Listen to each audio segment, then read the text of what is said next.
Chairman किसान इत्तेहाद ने हुकूमत से मुतालबा किया है कि आइंदा 2 हफ्तों में से गंदम की इमदादी कीमत का ऐलान ना किया गया तो एहतजाज करेंगे। मुल्क में हालिया सैलाब से होने वाले किसानों के नाकाबिल तलाफी नुकसान का इजाला किया जाए। 2 हफ्ते में गंदम की इमदादी कीमत का ऐलान किया जाए वरना मुल्क भर में दमादम मस्त कलंदर होगा। किसान इत्तेहाद के चेयरमैन ने हुकूमत को इंदिया दे दिया। कराची प्रेस क्लब पर प्रेस कॉन्फ्रेंस में कहा कि 2 हफ्तों में गंदम की कीमत 4,500 रुपए मुकर्रर की जाए। अगर आज आपने 8 से 10 दिन के अंदर गंदम का रेट डिसाइड ना हुआ तो अगले आने वाले 7 महीने में गंदम काश्त जो होगी वो 50% कम होगी और पिछले साल 25% कम है। इस साल भी आपको गंदम बाहर से मंगवानी पड़ेगी और अगले साल भी गंदम बाहर से मंगवानी पड़ेगी।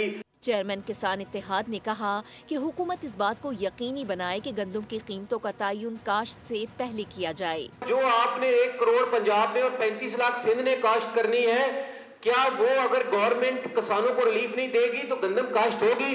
गंदम बिल्कुल काश्त नहीं होगी जब तक गंदम काश्त करने से पहले रेट डिसाइड नहीं किया जाता।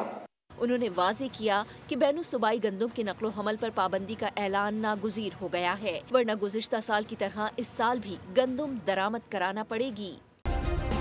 सब्सक्राइब करें और बेल दबाएं ताकि कोई खबर रह न जाए।